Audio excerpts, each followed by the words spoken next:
Hello student, good morning. तो students, आज हम लोग 3 डायमेंशनल जियोमेट्री यानी कि स्टूडेंट 3D का लेक्चर नंबर 2 देखने वाले हैं और देखेंगे स्टूडेंट्स आज लेक्चर नंबर 2 में हम लोग क्या नया सीखने वाले हैं। ठीक है, आज स्टूडेंट्स बहुत ही इंपॉर्टेंट चीज़ आपको सिखाने वाले हैं जो कि हर एक बोर्ड का एग्जाम में 4th नंबर का इससे मार्क्स आता है। मतलब कि स्टूडेंट 4 नंबर का एक क्वेश्चन आपसे पूछेगा ही पूछेगा, चाहे आपका जैक बोर्ड हो या CBSE बोर्ड हो। स्टूडेंट्स बिहार बोर्ड का नाम इसलिए नहीं ले रहे हैं क्योंकि बिहार बोर्ड का एग्जाम हो चुका है इसलिए, ठीक है, और नहीं तो ये क्वेश्चन बिहार बोर्ड में भी पूछा जाता है। मतलब कि स्टूडेंट्स हर एक बोर्ड के लिए ये क्वेश्चन बहुत इंपॉर्टेंट होता है। क्वेश्चन क्या स्टूडेंट्स उसको बताएंगे, लेकिन इससे पहले हम लोग पिछले क्लास यानी कि लेक्चर नंबर 1 में जो 3 डायमेंशनल ज्योमेट्री का चीज़ सीखे थे उस चीज़ को एक बार आपको हम याद दिलाते हैं स्टूडेंट, ताकि आपको दिक्कत ना हो। ठीक है स्टूडेंट, सबसे पहला बात हम लोग उसमें ये सीखे थे कि आपको डायरेक्शन रेशियोज कैसे फाइंड करना है किसी भी लाइन का, और किसी भी लाइन का आपको डायरेक्शन कोसाइंस कैसे फाइंड करना है। ठीक है स्टूडेंट, डायरेक्शन रेशियोज फाइंड करने का तरीका क्या था, आप देखिए। जैसे कि स्टूडेंट्स आपको कोई भी एक लाइन दे दिया, ठीक है, ये लाइन किन्हीं 2 पॉइंट से पास कर रहा है, तो यहाँ पे जो पॉइंट A होगा स्टूडेंट्स और यहाँ पे जो पॉइंट B होगा, दोनों का कुछ ना कुछ कोऑर्डिनेट होगा। स्टूडेंट्स आप डायरेक्शन रेशियो इस लाइन का कैसे लिख पाइएगा, आप देखिए। स्टूडेंट डायरेक्शन रेशियोज को हम लोग A, B और C से डिनोट करते हैं कि नहीं। तो A बराबर जो आपका फॉर्मूला आता है स्टूडेंट्स वो x2 - x1, B बराबर फॉर्मूला y2 - y1 और C बराबर फॉर्मूला z2 - z1। यानी कि स्टूडेंट्स आगे वाला पॉइंट का कोऑर्डिनेट से पीछे वाला पॉइंट का कोऑर्डिनेट को माइनस करना है। ठीक है, आपका A निकलेगा जब x2 - x1 कीजिएगा। B आपको कैसे मिलेगा स्टूडेंट, जब आप y2 - y1 करते हैं, और C आपको कैसे मिलेगा जब आप z2 - z1 करते हैं। तो ये था स्टूडेंट डायरेक्शन रेशियो लिखने का तरीका। ठीक है, अब स्टूडेंट्स आपको एक बार हम याद दिला देते कि हम लोग डायरेक्शन कोसाइंस कैसे लिखते थे।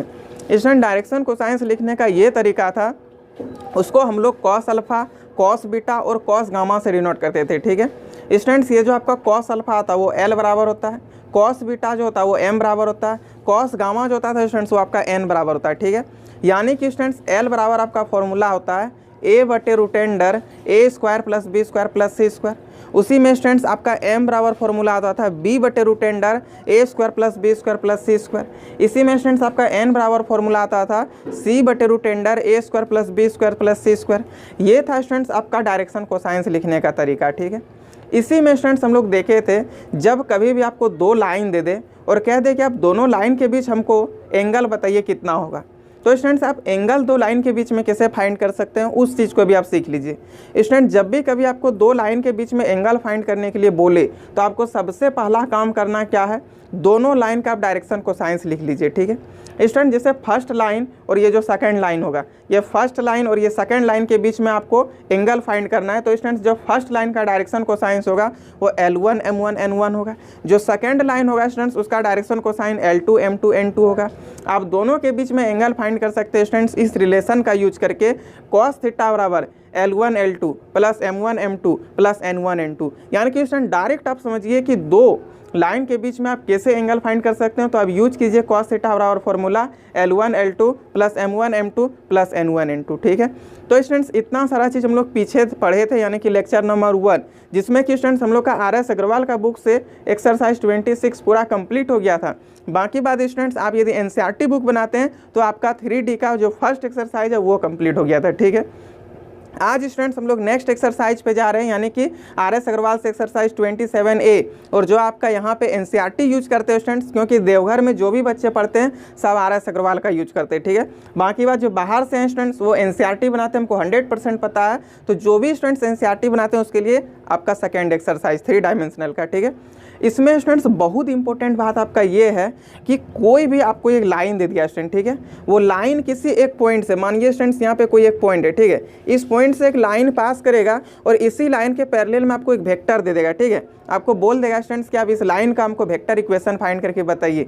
तो देखिए स्टूडेंट्स आप वेक्टर इक्वेशन कैसे फाइंड कीजिएगा और इसी का आप कार्टेशियन इक्वेशन कैसे फाइंड कीजिएगा। ठीक है, इसी चीज़ को सिखाने वाले हैं, जो कि बहुत सारे बच्चे से ये चीज़ समझ में नहीं आता और बहुत सारे बच्चों से ये क्वेश्चन बनता भी नहीं है। लेकिन स्टूडेंट्स अभी आपसे बहुत ही ईजी मेथड से और बहुत ही अच्छे तरीके से हम एक्सप्लेन करेंगे, ताकि एक भी बच्चों को दिक्कत ना हो और सभी को सही अच्छे तरीके से समझ में आ जाए, और इससे जो भी आपका 4 मार्क्स का क्वेश्चन बनता है स्टूडेंट्स वो 100% आप बना सकते हैं।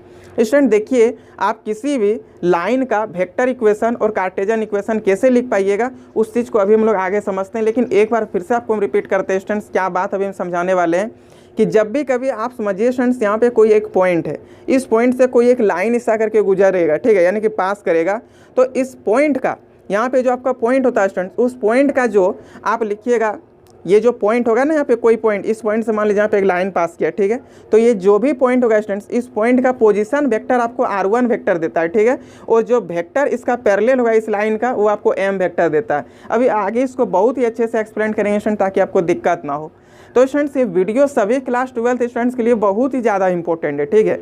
तो आपको क्या करना है स्टूडेंट्स, आपके पास तो वीडियो चलेगी, हमको पता है, ठीक है, लेकिन जो बच्चे मेरे बारे में नहीं जानते, इस चैनल के बारे में नहीं जानते स्टूडेंट्स, उन बच्चों के पास भी आपको वीडियो को शेयर करना है, ताकि सभी बच्चों का मैथ में 100 आउट ऑफ 100 आए, और कोई भी बच्चों को ये ना लगे कि मेरा मैथ में ये 4 नंबर का क्वेश्चन छूट जाएगा, ठीक है।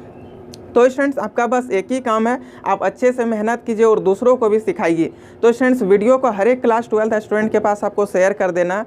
आपके जो भी दोस्त, भाई बहन, यार, मित्र, फ्रेंड, चाहने वाले जो भी होंगे, सभी के पास वीडियो शेयर कीजिए। बाकी बात स्टूडेंट्स, आपके पास जो भी स्टडी रिलेटेड ग्रुप हो, चाहे वो फेसबुक, व्हाट्सएप, जहाँ भी होगा स्टूडेंट्स, आप हर जगह वीडियो को शेयर कीजिएगा, ताकि सभी भाई बहन को इससे बेनिफिट हो। तो चलिए स्टूडेंट्स, अब हम लोग सीखते हैं कोई भी लाइन का वेक्टर इक्वेशन और कार्टेशियन इक्वेशन निकालना।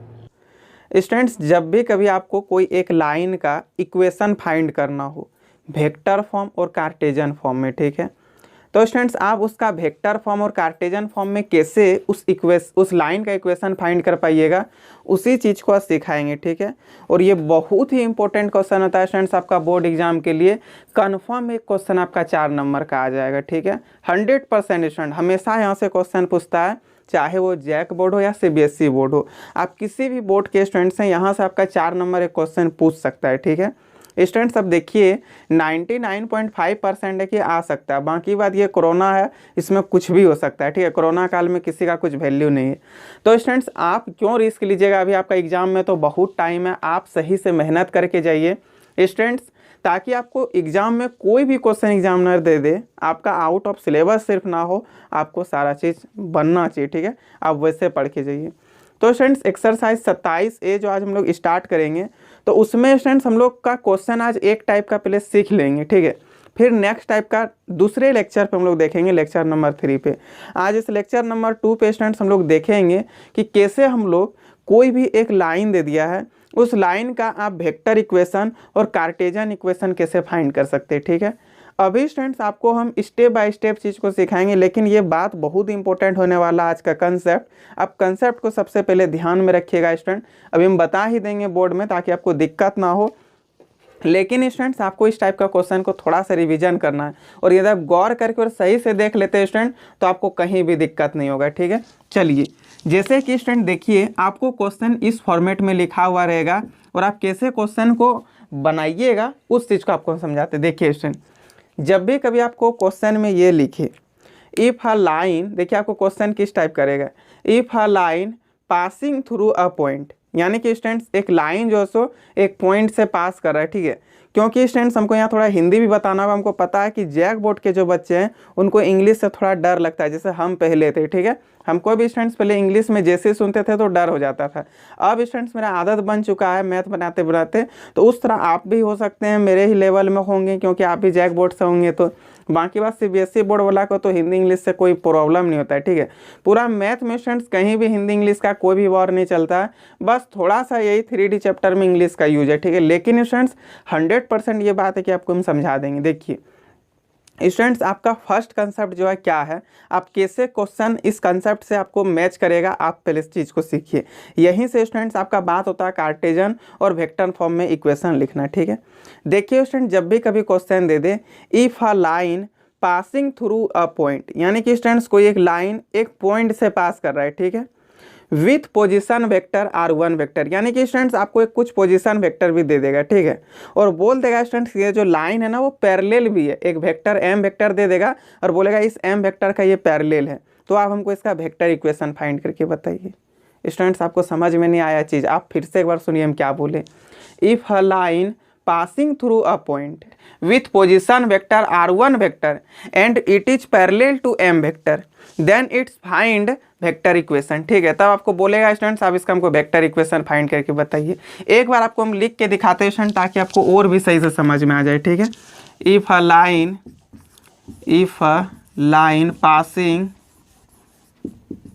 Line passing through a point passing through a point with position vector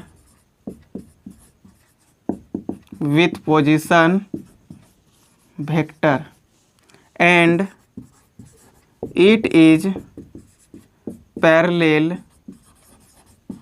to m vector. ठीक है, देखिए स्टूडेंट्स आपको क्या देगा, if a line passing through a point with position vector, यानी कि स्टूडेंट्स एक लाइन जो है सो पास करेगा किसी एक पॉइंट से, उसका पोजीशन वेक्टर आपको फाइंड करके स्टूडेंट्स, और and it is parallel to M vector, और वो लाइन जो स्टूडेंट्स एम वेक्टर को एक होगा उसका वो पैरेलल भी होगा। ठीक है, then it's find to vector equation. ठीक है, then it's find vector equations. ठीक है, देखिए स्टूडेंट्स क्या है, if a line passing through a point with position vector and it is parallel to M vector then it's find vector equation. तो अब हमको इसका वेक्टर इक्वेशन फाइंड करके बताइए क्या होगा। ठीक है स्टूडेंट्स, जब भी कभी आपको वेक्टर इक्वेशन निकालने के लिए क्वेश्चन कह दे तो students R vector equal to r1 vector plus lambda M vector होता है। ठीक है, अब आप सोचिए स्टूडेंट, सबसे पहले देखिए क्या बोले, आर वेक्टर, जब भी कभी आपको बोले क्या वेक्टर इक्वेशन बताइए तो R vector equal to r1 vector plus lambda M vector होगा। ठीक है, अब देखिए स्टूडेंट्स ये r1 वेक्टर और लेमडा एम वेक्टर आपका होता क्या है। स्टूडेंट्स देखिए क्वेश्चन आप खुद सोचिए, if a line passing through a point with position vector. देखिए स्टूडेंट्स जिस पॉइंट से, मान लीजिए ये आपके पास एक लाइन दे दिया, ठीक है, ये लाइन दे दिया स्टूडेंट्स, ये लाइन आपका जिस पॉइंट से पास करेगा, ठीक है, उस पॉइंट का पोजीशन वेक्टर और ये किसी एक अन्य वेक्टर का क्या होगा स्टूडेंट्स, पैरेलल होगा। जिस वेक्टर का ये पैरेलल होगा वही वेक्टर को हम लोग एम वेक्टर लिए। ठीक है, उस एम वेक्टर का ये पैरेलल होगा स्टूडेंट, तो आपको फाइंड करना है ये जो लाइन पास हो रहा है ना, ये लाइन का वेक्टर इक्वेशन आपको फाइंड करके बताना है। तो स्टूडेंट देखिए वेक्टर इक्वेशन आप फाइंड कर सकते हैं, वेक्टर इक्वेशन को हम लोग R vector equal to r1 vector plus lambda M vector बोलते हैं। ठीक है, जब भी कभी स्टूडेंट्स कोई भी लाइन किसी एक पॉइंट से पास करे, एकदम आप गौर से सुनिए स्टूडेंट्स हम क्या बोल रहे हैं, कभी भी स्टूडेंट्स आपको एक ये जैसे लाइन मान लीजिए, ये लाइन आपका ये पॉइंट से गुजर रहा है। ठीक है, तो यहाँ पे जो पॉइंट हुआ स्टूडेंट्स, इस जगह पे कोई एक पॉइंट मान लेते हैं, यहाँ पर इस पॉइंट से जो लाइन गुजरा, ठीक है, और बगल में एक और लाइन है स्टूडेंट्स, हम यहाँ पे कैसे आपको दिखाएं, चलिए तो 3D का मतलब टॉपिक है, इसलिए यहाँ पे समझिए एक और कोई वेक्टर पास हुआ है। ठीक है, इस वेक्टर का ये पैरेलल है। ठीक है, ये इस वेक्टर का क्या पैरेलल है, ये लाइन। तो आपको फाइंड करना है इस इक्वेशन, इस लाइन का इक्वेशन क्या होगा। आप बात समझ पा रहे हैं स्टूडेंट्स, नहीं समझ पा रहे हैं एक बार फिर से सुनिए। यदि आप क्लासरूम में रहते स्टूडेंट तो और बेहतर आपको समझ में आता। अपना 100% देंगे स्टूडेंट ताकि बच्चों को दिक्कत कहीं नहीं हो, एक भी भाई बहन को मैथ में प्रॉब्लम ना हो। जो भाई बहन को मैथ अच्छा नहीं लगता उसको भी मैथ अच्छा लगेगा। ठीक है, आप चीज़ को सही से समझिए। स्टूडेंट्स मान लीजिए यहाँ पे कोई पॉइंट है, इस पॉइंट से ये लाइन आपका पास किया। ठीक है, ये यहाँ पे एक पॉइंट है, ये मेरा पॉइंट है। ठीक है, इस पॉइंट से इस लाइन को पास करा दिए। ठीक, यहाँ पे स्टूडेंट्स कोई एक अन्य वेक्टर मेरा गुजरा हुआ है, उस वेक्टर को हम लोग एम वेक्टर बोले। ठीक है, तो वो एम वेक्टर का ये क्या हो गया, पैरेलल हो गया। इधर से जब निकलेगा यहाँ पे कोई वेक्टर इस तरह करके, तो ये जो हुआ आपका क्या हो गया, पेन वैन यहाँ पे भी नहीं दिख रहा, चलिए कोई बात नहीं स्टूडेंट्स, पेन तो यहाँ पे दिख ही नहीं रहा। चलिए आपको फिर से एक बार आप इमेजिन कर लीजिए कि यहाँ पे कोई एक पॉइंट दिया है। ठीक है, ये आपका एक लाइन है, ये लाइन इधर से इस तरह करके पास हुआ है स्टूडेंट्स, और यहाँ पे कोई एक वेक्टर आपका है। ये जो वेक्टर और ये आपका जो लाइन है दोनों एक दूसरे का क्या पैरेलल है स्टूडेंट्स। पैरेलल तो समझ में आ गया, पैरेलल है और इससे पॉइंट से पास भी हुआ है, तो आपको इसी लाइन का वेक्टर इक्वेशन फाइंड करना है। तो स्टूडेंट्स इस लाइन का हम लोग वेक्टर इक्वेशन कैसे लिखेंगे, R vector equal to r1 vector plus lambda M vector होता है। ठीक है, देखिए स्टूडेंट्स एक बार आप फिर से आपको हम पढ़ के सही से समझाते हैं, क्योंकि यही चीज़ समझना आपका सबसे मेन है स्टूडेंट्स। आप इस चीज़ को समझ जाते हैं आपको इसमें दिक्कत होगा ही नहीं, और 100% आपका 4 नंबर आ जाएगा। देखिए स्टूडेंट्स क्या है question, if a line passing through a point with position vector and it is parallel to M vector then it's find vector equation, ठीक है। तो वेक्टर इक्वेशन क्या होता है students, R vector equal to r1 vector plus lambda m vector, ठीक है। देखिए students, ये जो पॉइंट होगा ना, पॉइंट से आपको पोजीशन, पॉइंट का आपको पोजीशन वेक्टर लिखना है।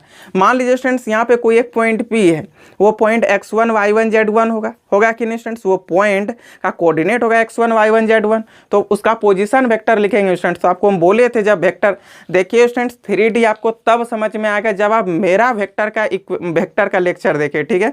आप स्टूडेंट्स यदि अब तक मेरा वेक्टर वाला वीडियो नहीं देखे हैं तो आप प्लेलिस्ट में जाइए स्टूडेंट, बहुत ही बेसिक से लेकर के हाई लेवल तक को आपको वेक्टर को सही से और शुरू से बताएं, ठीक है, ताकि बच्चों को दिक्कत ना हो। तो आप सबसे पहले जाके वेक्टर का वीडियो देख लीजिए, आपको 3D में परेशानी नहीं होगा। हम बताए थे स्टूडेंट्स आपको, क्योंकि स्टूडेंट मैथ में कोई ऐसा भी टॉपिक है जो दूसरे जो टॉपिक है आपका पीछे उससे कोरिलेटेड होता है, यानी कि स्टूडेंट्स उससे रिलेशन है दोनों का, ठीक है। आप वेक्टर समझ गए यदि तो आपको 3D भी समझ में आएगा, ऑलरेडी समझ में आ जाएगा। आपको हम बोले थे स्टूडेंट्स, यदि आपको कोई पॉइंट दे दे, उस पॉइंट का आपको वेक्टर इक्वेशन लिखना हो, मतलब कि स्टूडेंट्स उसका आपको पोजीशन वेक्टर लिखना हो, तो आप किसी भी पॉइंट का पोजीशन वेक्टर कैसे लिख सकते हैं।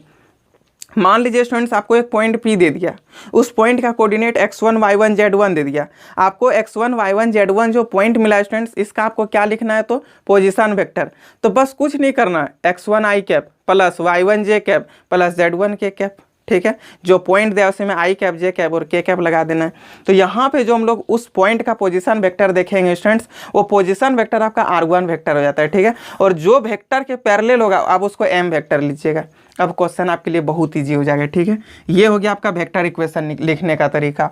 जब स्टूडेंट्स आपको कार्टेजन इक्वेशन दे दे तो आप कैसे लिखिएगा, देखिए समझिए स्टूडेंट। सेकेंड नंबर स्टेप में, if a line passing through a point passing through a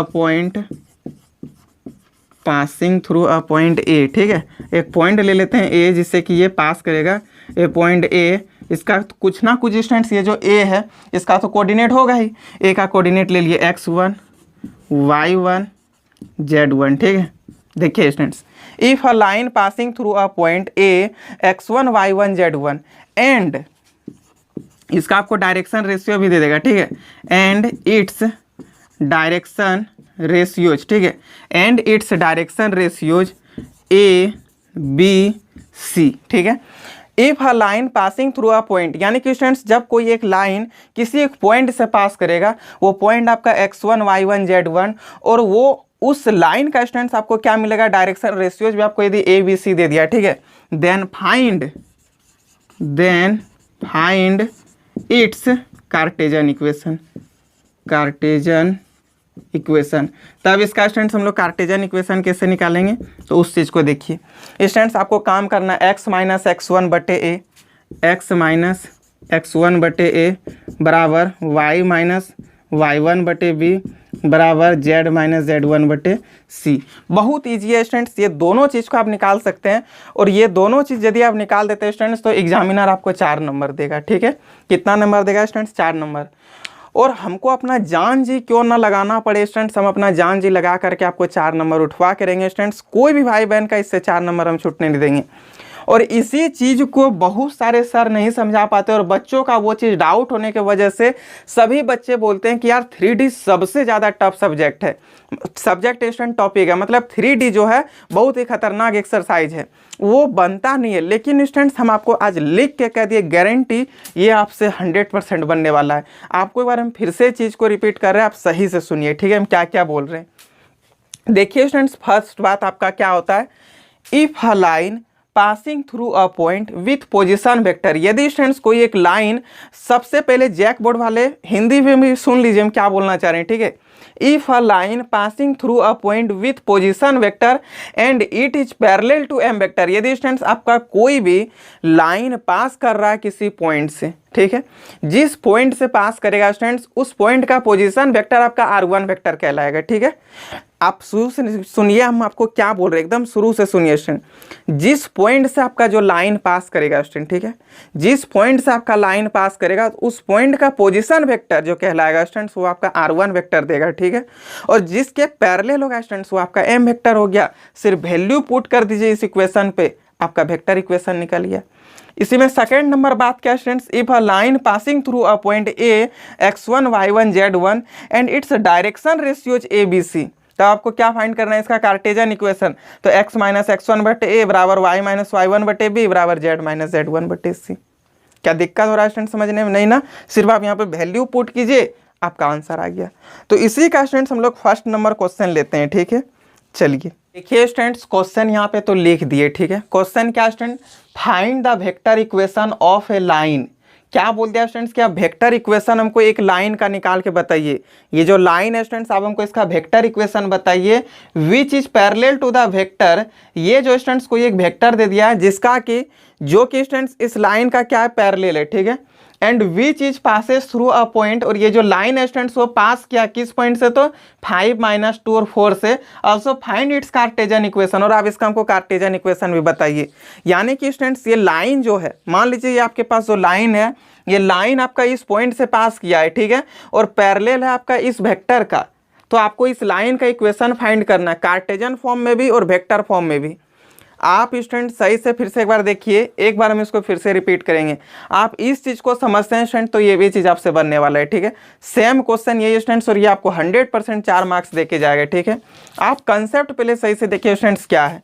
if a line passing through a point, ठीक है, यदि कोई एक लाइन किसी एक पॉइंट से पास करता है तो उसका जो पोजीशन वेक्टर होगा ना, वो r1 वेक्टर होगा। यानी कि स्टूडेंट्स यहाँ से तो आपको r1 वेक्टर मिल गया, जो पॉइंट होगा उस पॉइंट का पोजीशन वेक्टर आपको क्या होगा स्टूडेंट्स, r1 वेक्टर होगा, ठीक है। अब पॉइंट मान लीजिए आपके पास P है या A है, जो भी होगा पॉइंट, उसका कोऑर्डिनेट x1 y1 z1, तो उसका x1 y1 z1 जो पॉइंट हो गया स्टूडेंट्स, उसी पॉइंट का यदि हम लोग पोजीशन वेक्टर लिखे तो पोजीशन वेक्टर लिखना तो बहुत ईजी है, सिर्फ i cap j cap k cap लगा देना, यानी कि x i cap y j cap और z k कैप। आपके पास यहाँ से r1 वेक्टर निकल गया, ठीक है। जो पॉइंट होगा स्टूडेंट्स, उसी पॉइंट का आपको क्या निकालना, तो पोजीशन वेक्टर। और एक वेक्टर का ये तो आपका खुद पैरेलल होगा, जो जिसका पैरेलल होगा स्टूडेंट्स, देखिए ना, and parallel it is m vector, यानी कि स्टूडेंट्स ये पैरेलल होता है किसका, m वेक्टर का, तब इसका वेक्टर इक्वेशन ये होता है। r1 वेक्टर आपको पॉइंट से मिल गया, m वेक्टर आपका पैरेलल है वो मिल गया, बस आपको यहाँ पे वैल्यू पे रख देना है कि नहीं। तो स्टूडेंट्स देखिए अब यहाँ पे question, find the vector equation of a line which is parallel to the vector. इस वेक्टर का पैरेलल है, यानी कि स्टूडेंट्स आपको m वेक्टर मिल गया है, and which is passes through a point इतना, और इस पॉइंट से वो पास किया है। यहाँ से स्टूडेंट्स आपको r1 वेक्टर भी मिल गया, क्योंकि इसका पोजीशन वेक्टर ही आपका r1 वेक्टर कहलाता है। तो हम लोग चलिए इसका सॉल्यूशन करते हैं, ठीक है। यहाँ पे लिखेंगे स्टूडेंट्स सबसे पहले वेक्टर इक्वेशन, ठीक है, यानी कि स्टूडेंट्स हम लोग वेक्टर इक्वेशन अभी निकाल रहे हैं, ठीक। अब स्टूडेंट्स वेक्टर इक्वेशन लिख लिए हम लोग, ठीक है, यहाँ पे इसको अंडरलाइन भी कर दिए। अब हम लोग समझते हैं स्टूडेंट्स सबसे पहले एक एक चीज़ को, यहाँ पे जो जो क्वेश्चन दिया ना उस चीज़ को एक बार लिख लेते हैं, ठीक है। देखिए क्या बोला है student, find the vector equation of a line which is parallel to the vector इतना and which is passes through a point इतना, ठीक है। तो यहाँ पे लिखेंगे a line passing through a point इतना and it is parallel to the vector इतना, ठीक है। चलिए उस चीज़ को लिखते हैं, a line passes through a point, किस पॉइंट से पास किया student, passes through a point, देखिए 5 माइनस 2 और 4, and it is parallel to m vector, ठीक है। ये जिसका पैरेलल होता है स्टूडेंट्स, ये जो पैरेलल होता है वो आपका क्या होता है, m वेक्टर होता है, and it is parallel to m vector equal to क्या हो जाएगा, देखिए इसी का पैरेलल था 2i cap minus j cap plus 3k cap, ठीक है। आप लोग देखें स्टूडेंट्स की वेक्टर इक्वेशन आपको r वेक्टर बराबर r1 vector plus lambda m vector होता है, ठीक है। जहाँ से स्टूडेंट्स आपको m वेक्टर तो मिल चुका है, आपको चाहिए क्या, सिर्फ r1 वेक्टर। और ये r1 वेक्टर कहाँ से निकलता है स्टूडेंट, तो जो आपका पॉइंट है उसी पॉइंट का पोजीशन वेक्टर आपका क्या होता है, r1 वेक्टर होता है। तो चलिए हम लोग यहाँ पे लिखेंगे स्टूडेंट्स, जिस पॉइंट से आपका पास किया ना उसका आप पोजीशन वेक्टर लिखिए, ठीक है। और यहाँ पे जो पॉइंट है स्टूडेंट्स, आप उस पॉइंट को कुछ मान लीजिए, ये पॉइंट आपका ए है, ठीक है। चलिए यहाँ पे इसको थोड़ा सटा के लिखते और यहाँ पे लिख देते हैं पॉइंट ए। ये जो पॉइंट है स्टूडेंट्स आपका पॉइंट ए है, कुछ भी आप मान लीजिए, आपको मन करे पी क्यू कुछ भी मानने का आप मान सकते हैं, ठीक है। देखिए students, a line passes through a point A, यानी कि ये लाइन जिससे पास हुआ वो पॉइंट ए है, and it is parallel to m vector, और ये जिसका पैरेलल है स्टूडेंट्स वो वेक्टर आपका m वेक्टर है, ठीक है। यहाँ तक हम लोग लिख लिए, m वेक्टर मिल गया। अब हम स्टूडेंट्स हमको r1 वेक्टर चाहिए, तो r1 वेक्टर हमको कहाँ से निकलेगा, इसी का पोजीशन वेक्टर से। तो हम लोग इसका पोजीशन वेक्टर निकाल लें, वेक्टर चाहिए तो पोजीशन वेक्टर हम लोग को कहाँ से मिलेगा स्टूडेंट्स, और किसका पोजीशन वेक्टर लेंगे, तो जिस पॉइंट से पास किया उसी पॉइंट का हम लोग पोजीशन वेक्टर लेते हैं, क्योंकि वही तो आपका r1 वेक्टर होता है। m वेक्टर आपको मिल चुका, r1 वेक्टर चाहिए और r1 वेक्टर आपको यहाँ से मिलता है। तो हम लोग यहाँ पे लिखेंगे student the position vector of A is given by r1 vector. यानी कि स्टूडेंट्स पोजीशन वेक्टर जो A है, A का जो पोजीशन वेक्टर होगा वो हमको r1 वेक्टर देने वाला है, इसलिए लिखे हैं the position vector of A is given by r1 vector equal to क्या है स्टूडेंट, देखिए पोजीशन वेक्टर इस पॉइंट का निकालिएगा तो क्या हो जाएगा 5i कैप माइनस का 2j कैप और प्लस का 4k कैप, होगा कि नहीं, इस चीज़ को लिख दिए। अब स्टूडेंट्स हम लोग यहाँ पे लिखेंगे hence the vector equation of the given line, ठीक है, of the given line is यानी कि स्टूडेंट्स ये जो दिया हुआ लाइन था इस लाइन का वेक्टर इक्वेशन क्या हो जाएगा, r vector equal to r1 vector plus lambda m vector. अब बोलिए students r vector equal to r1 vector, आपके पास r1 वेक्टर क्या हो गया, ये हो गया ना, तो यहाँ पे लिख दीजिए 5i कैप माइनस का 2j कैप प्लस का 4k कैप, ठीक है। फिर स्टूडेंट्स यहाँ पे क्या करेंगे, प्लस है प्लस दे दिए, ठीक है, लेमडा है लेमडा भी दे दिए स्टूडेंट्स। m वेक्टर क्या है, ये लाइन जिस वेक्टर का पैरेलल होगा उसी का, और ये पैरेलल इसका था स्टूडेंट्स, यही आपका m वेक्टर होता है। तो यहाँ पे लिख देते हैं हम लोग 2i cap minus j cap और प्लस का 3k कैप, ये हो गया स्टूडेंट्स इसका वेक्टर इक्वेशन, ठीक है। यही आपको वेक्टर इक्वेशन फाइंड भी करना था स्टूडेंट्स। क्वेश्चन बहुत टफ नहीं है, देखिए एक बार ना आप डायरेक्ट हमसे समझ लीजिए, आपको समझ में आ जाएगा। जो लाइन है स्टूडेंट्स, ये लाइन जिस पॉइंट से पास करेगा ना उसी पॉइंट का पोजीशन वेक्टर आप लिख दीजिए, वो आपको r1 वेक्टर दे दिया, और ये लाइन जिसका पैरेलल होगा वो आपका m वेक्टर होगा, बस फॉर्मूला में बैठा दीजिए, हो गया। देखिए स्टूडेंट्स आपको क्वेश्चन क्या दिया था कि find the vector equation of a line which is parallel to the vector, इसका इस वेक्टर का पैरेलल था, तो जिस वेक्टर का पैरेलल हो, लाइन जिस वेक्टर का पैरेलल हो वो आपका m वेक्टर कहलाएगा। m वेक्टर मिल गया student, and which is passes through a point, और इस पॉइंट से पास किया था, जिस पॉइंट से पास करे उसका पोजीशन वेक्टर, देखिए स्टूडेंट जिस पॉइंट से पास करे उसका पोजीशन वेक्टर आपको r1 वेक्टर देगा। और पोजीशन वेक्टर लिखना तो बहुत ईजी है स्टूडेंट्स, क्या करते हैं तो i कैप j कैप और k कैप लगा देते हैं, देखिए हो गया, वही तो इसका पोजीशन वेक्टर 5i कैप, और ये पोजीशन वेक्टर आपको क्या देता है, r1 वेक्टर देता है, इसलिए लिखा r1 vector equal to 5i cap minus 2j cap और प्लस का 4k कैप। बाकी बात students, hence the vector equation of the given line is, दिया हुआ लाइन का वेक्टर इक्वेशन क्या होगा, तो r vector equal to r1 vector plus lambda m vector, सबका वैल्यू पुट कर दिया स्टूडेंट्स, ये आपके पास आ गया वेक्टर इक्वेशन। अब स्टूडेंट्स हमको कार्टेजन इक्वेशन चाहिए, ठीक है, तो चलिए स्टूडेंट्स अब हम लोग कार्टेजन इक्वेशन इसका निकालते हैं, ठीक है। यहाँ पे लिख देंगे students cartesian equation of given line, यानी कि स्टूडेंट दिया हुआ लाइन का क्या, तो कार्टेजन इक्वेशन हम लोग को चाहिए, ठीक है, कार्टेजन इक्वेशन ऑफ गिवन लाइन। अब देखिए स्टूडेंट्स आप कार्टेजन इक्वेशन कैसे निकालिएगा, स्टूडेंट्स आप इसको इक्वेशन नंबर 1 मान लीजिए, ठीक है, और यहाँ पे जो r वेक्टर दिया हुआ ना, आप ये r वेक्टर को लेट कर लीजिए, क्या लेट कर लीजिए, तो आपको पता है स्टूडेंट्स जब भी कभी हम लोग कोई वेक्टर लेट करते तो कैसे, तो लिखेंगे let r vector equal to xi cap plus yj cap plus zk cap, ठीक है, इस चीज़ को लिख दिए हम लोग स्टूडेंट्स, r वेक्टर को ये मान लिए, ठीक है। अब यहाँ पे लिखेंगे स्टूडेंट्स फ्रॉम इक्वेशन नंबर 1, ठीक है, फ्रॉम इक्वेशन नंबर 1, आपका इक्वेशन नंबर 1 ये चीज़ दिया हुआ है ना, अब इस चीज़ को लिख दीजिए। अच्छा स्टूडेंट्स एक बार लिख देते हैं, यार डायरेक्ट कर दे, देखिए r वेक्टर बराबर ये आपका है, अब इस r वेक्टर की जगह पर r वेक्टर का वैल्यू लिख सकते हैं कि नहीं, तो लिख दें हम लोग यहाँ से xi cap plus yj cap plus zk cap equal to क्या है, देखिए तो 5i cap minus 2j cap, 5i cap minus 2j cap plus 4k cap, ठीक है, प्लस का 4k कैप लिख दिए। फिर यहाँ पे जाए स्टूडेंट प्लस लेमडा, और यहाँ पे क्या 2i cap minus j cap और प्लस का 3k कैप, ये चीज़ को लिख दिए। अब आप देखिए स्टूडेंट्स, आप यहाँ से देखिए, यदि स्टूडेंट्स आप यहाँ से देख रहे हैं आई को यदि कॉमन कर ले तो 5 प्लस 2 लेमडा आपके पास एक साथ हो जाएगा, तो चलिए वही काम करते हैं, ठीक है, हम लोग यहाँ से कॉमन करेंगे, देखते हैं जो जो कॉमन होगा, xi cap plus yj cap plus zk cap, इस चीज़ को लिख दिए। कॉमन कीजिए स्टूडेंट्स, यहाँ से आप जैसे ही आई को यदि कॉमन कर लेते हैं तो 5 + 2 लैम्डा आई कैप हो जाएगा, ठीक है।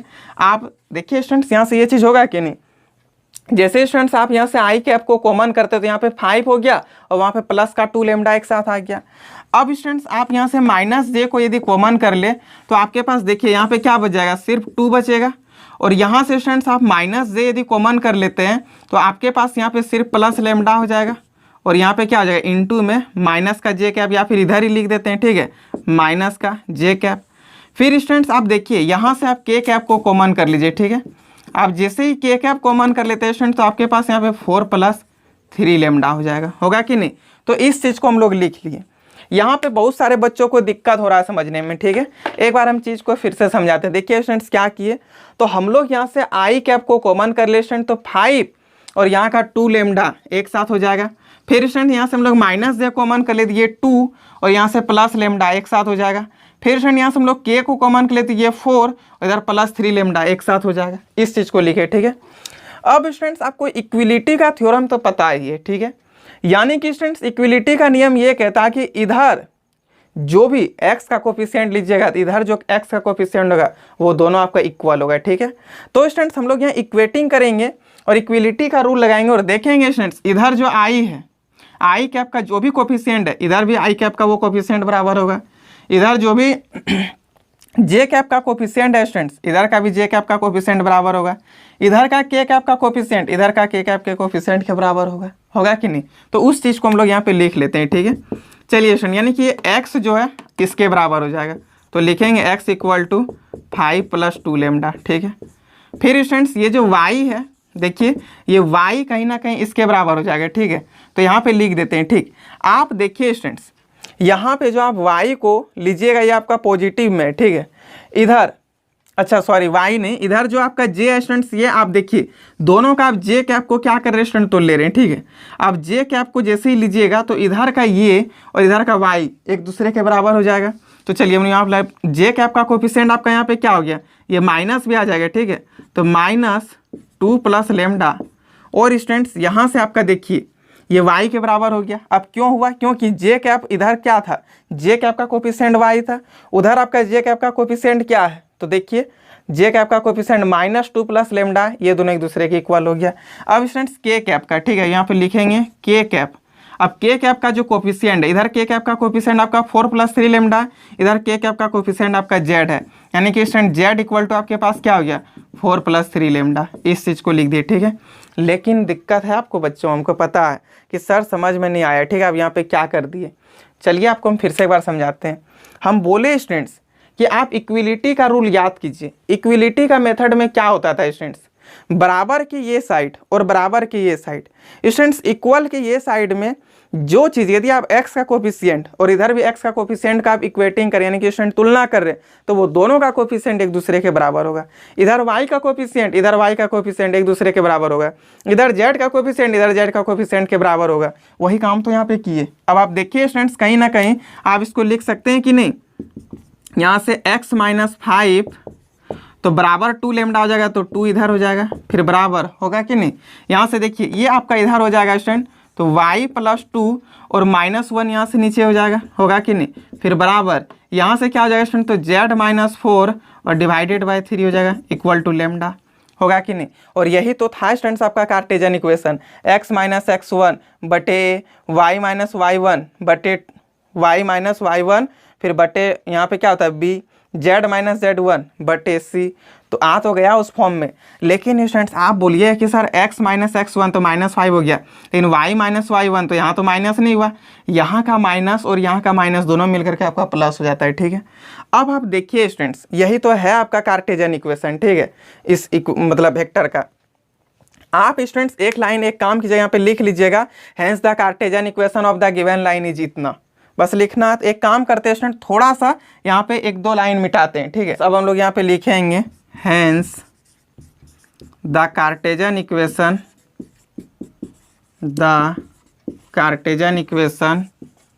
ऑफ द गिवन लाइन, यानी कि स्टूडेंट्स दिया हुआ लाइन का कार्टेशियन इक्वेशन क्या हो गया आपके पास, x - 5/2 बराबर वाई प्लस 2/-1 बराबर z-4/3। ये आपका हो गया स्टूडेंट्स कार्टेशियन इक्वेशन और ये हो गया इस लाइन का वेक्टर इक्वेशन। ठीक है, तो स्टूडेंट्स आपका ये था, फाइनल आंसर भी हो गया। ठीक है, बाकी बात स्टूडेंट्स इस क्वेश्चन में आपको दिक्कत नहीं होना चाहिए।